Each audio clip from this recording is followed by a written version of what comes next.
That's the first part. Now, I'm going to talk about myself a little bit. And I just, excuse me, I have some notes that I'm just going to refer to again.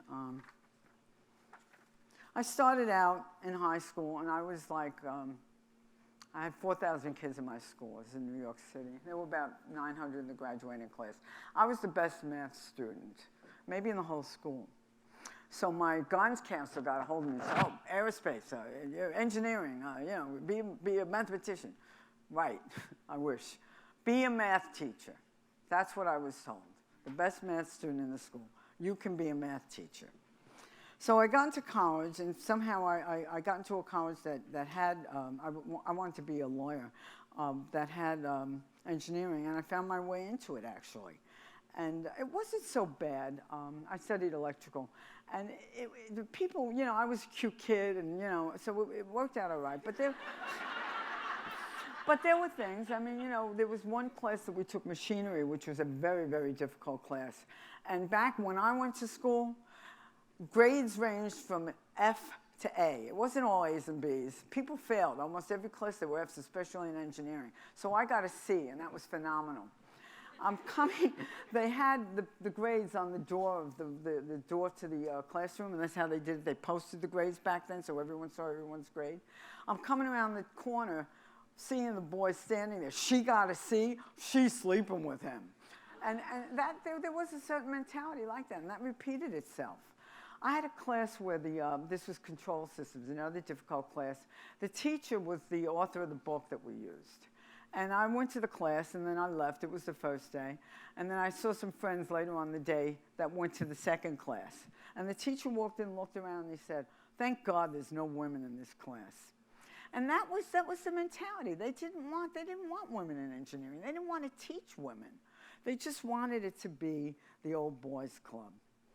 So I did the engineering, and I did okay. I was not at the top of the class. It was tough. I mean, I made it into maybe certainly the top half.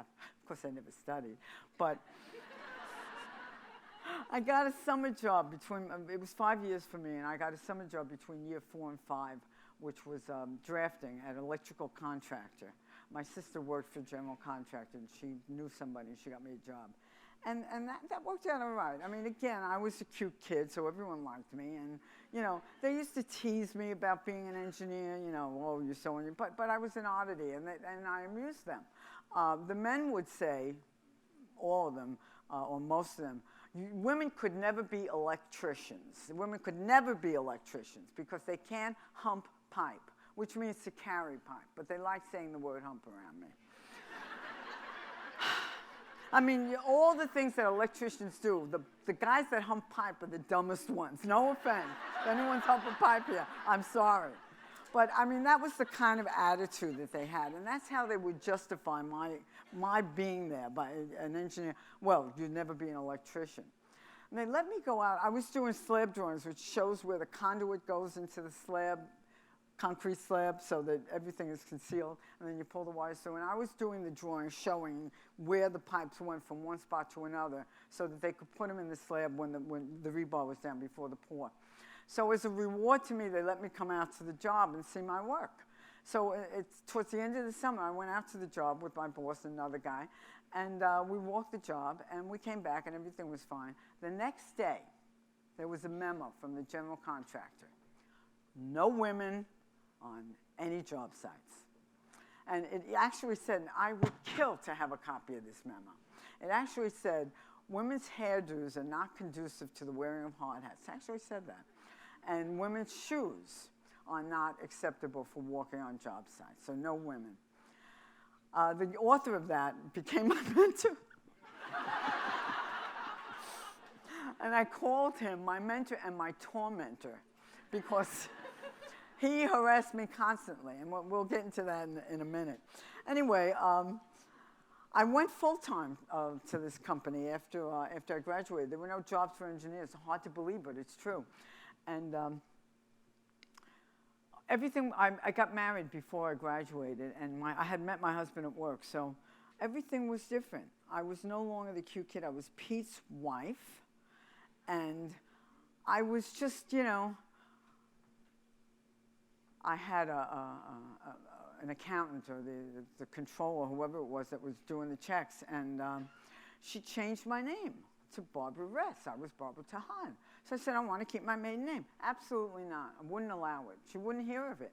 And, when my husband got wind of this, he was a young man, and he sort of took it personally. Why don't you want my name? So I ended up with Ress, and that is how I ended up with this last name. I had every intention of keeping my maiden name.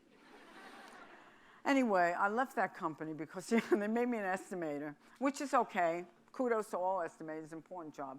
I didn't like it, but I sat outside the office of the chief estimator, and I was sitting there, and people would come in selling panels and wire and circuit breakers and stuff like that, and they'd give me stuff to copy because I was the girl. There were other people there, there were men there, but they saw me, and that was the assumption.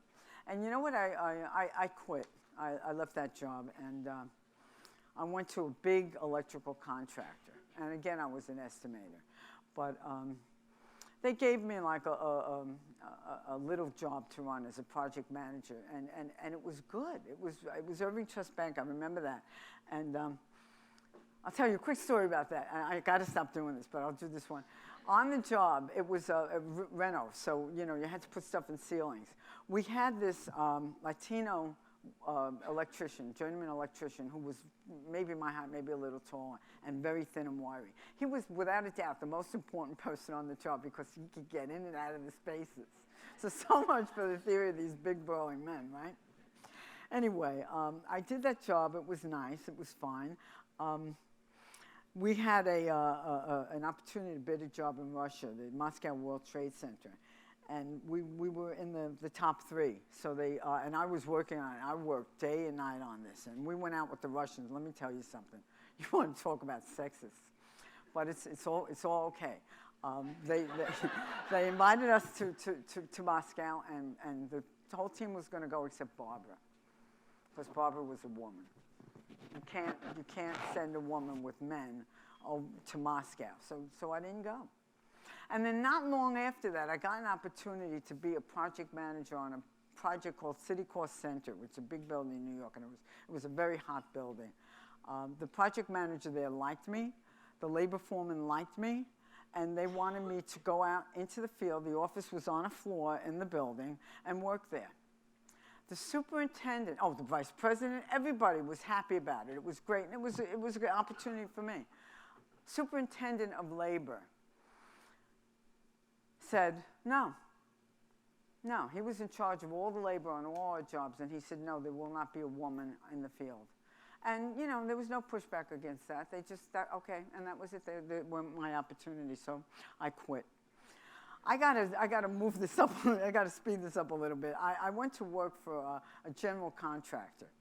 I went to work for the guy that wrote the memo, and they put me on the Citicorp Center again, checking the electrician's estimates for change orders, which sounds terrible. And at first I thought, I really shouldn't do this because I know all their labor rates. And then I said, screw it.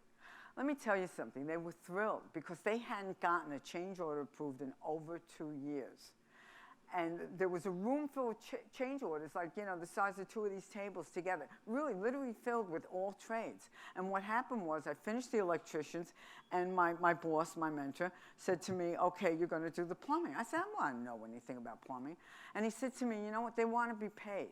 So you're going to sit down with them on the drawings, and they're going to teach you how to estimate the vents and the drains and the waste pipe and everything. And you're going to learn it. And I learned plumbing, and I learned steam fitting, and I learned sprinklers, and I learned structural steel. Architectural I pretty much knew, and painting was pretty easy.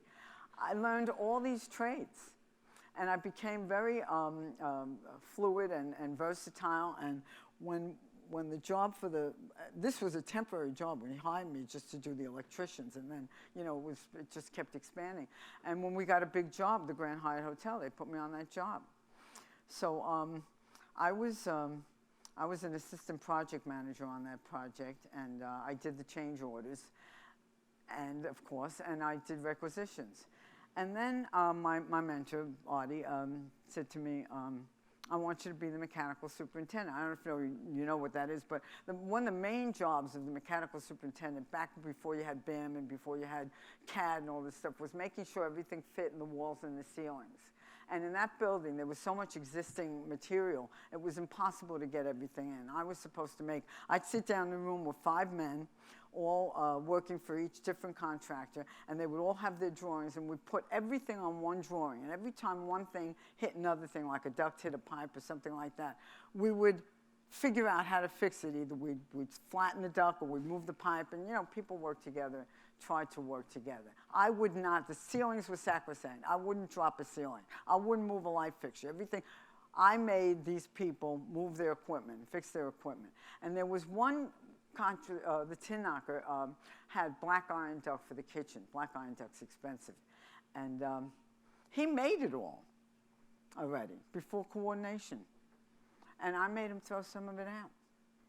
Well, the boss in the tin knocker's office, the sheet metal guy, went crazy and called my boss, who was my mentor, and now the president of HRH Construction. She's doing this and she's doing that. She doesn't know what the hell she did. Get her out of there, blah, blah, blah. That put me totally on the map. After that, I could do no wrong with this guy because I stood up to these guys. And, speaking of that, I'm going to move through this a little bit. And then we had a superintendent who had a limp. He'd been in a car accident. He was in charge of all the, and you all know what a super is. He was in charge of the ballrooms and the meeting rooms in this hotel that I was working on. And his lawyer told him, you can't be working with that limp. He was in an accident. Just stop. And right in the middle, we were moving towards deadlines and stuff like that. We didn't have a superintendent. So I used to go to walk with the bosses in the morning, walk the job site, because I was there at 6 o'clock. So I was there, they let me do it. And I learned a lot by doing that, walking. And we went to breakfast afterwards. So after that incident, my boss said to me, I'm going to do you want to be superintendent? Do you want to take this guy's place, Herbie or whatever his name was? I said, really, do you think I could do it? And he said, do you think I'd ask you if I didn't think you could do it? And that's the way it was. So I became a superintendent. So the truth of the matter is that I have really filled every position in construction. I am an engineer and I have done some design work. I was a draftswoman. I was an estimator. I was project manager. I was assistant project manager, senior project manager. I was a superintendent. So I really know the business, and that's good for me. And when I was working on the Hyatt, I met this guy and his wife, who were the developers for the Hyatt Hotel, and that was Donald and Ivana Trump. And I impressed them. They liked the fact that I stood up to people. I'd go to meetings with the architects. I was the only underling that went to the architects' meetings. It was the project manager and the superintendent and the owner, the architect, engineers, and me. And, they would say things like, why did this happen? And Trump didn't want anything to happen, anything to change. He didn't want to spend any money. And the architect would say, oh, it was the construction manager. He'd be shaking. I just realized I was imitating something I did not mean to do. And I'd say, what the hell are you talking about? Your drawings are screwed up. And they loved that. The Trumps loved that. So after the project was almost finished, we were at a black tie event, and Donald and Ivana were there, and I had my husband with me, and I wanted him to meet them. So I brought him over to meet Donald, and Donald shakes his hand and he says, she's great. She's going to work for me. I'm going to double her salary. Barbara, call Ivana tomorrow. Set up a meeting. That was the extent of the conversation. And I did. I set up a meeting, and I went to their apartment on Fifth Avenue, and just a quick story. Everything was white. The carpets were white. The sofas were white. The bar was white wood. The pillows were white. And Ivana, in her being nice, said, let me offer you a glass of orange juice. And I'm thinking, this is the last thing I'm going to do. Absolutely not.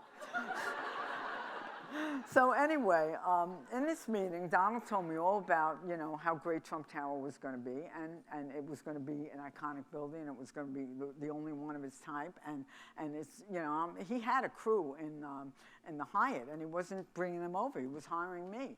And why? Why was he doing that? Well, for one thing, he said, you're a killer. Me? But actually, I was a killer to him because I stood up to people, and that's what he wanted. A killer means a lot more things to him, and I learned that eventually. But in terms of that moment in time, I filled the bill. And he said something interesting. Well, one thing he said is, you're going to be my representative. You're going to be like a Donna Trump on this project. I said, that's cool, you know. But he said to me, and this, you may have heard me say this on TV, men are better than women. And maybe he was limiting it to our industry. I don't know, but he made this statement. But a good woman is better than 10 good men. And he believed it. And maybe he thought that was a compliment. You know, it took me many, many years. I accepted it. I said, it's not sexist. You know, it's a reflection of this business that we're in. And it took me talking to my daughter, actually, who told me, really, it was about women working harder and working smarter. You all know this. And for a lot, oftentimes for less money. That's what it was about. He got the best person. I was the best person.